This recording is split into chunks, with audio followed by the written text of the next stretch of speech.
BNP সাথে বেমানি করেছে, যারা দলের সাহেবের বিরুদ্ধে নির্বাচন করেছে, তাদেরকে যেন দলের স্থান দেওয়া না হয়। আমি আর বেশি কিছু বলবো না। আমার বক্তব্য আমার পূর্ব বক্তা হয়েছেন, আমি তাদের উদ্দেশ্য করে বলতে চান, আমরা এখানে হঠাৎ করে 3টি সেন্টার কমিটি আজকে এখানে একটা আমাদেরকে সম্বোধনা দিয়েছেন সমাবেদন আশা বন্ধু।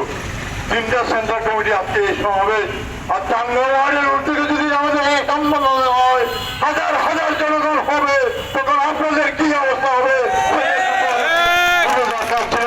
পরিশেষে সবাইকে আবারও লক্ষ্য শুভেচ্ছা জানিয়ে এবং নবগঠিত কমিটির কর্মকাণ্ড সফল হোক, সার্থক হোক, সে আশা ব্যক্ত করে আমার বক্তব্য শেষ করছি। খুদা হাফেজ। বাংলাদেশ জিন্দাবাদ, গাজীবাড়ি দল জিন্দাবাদ।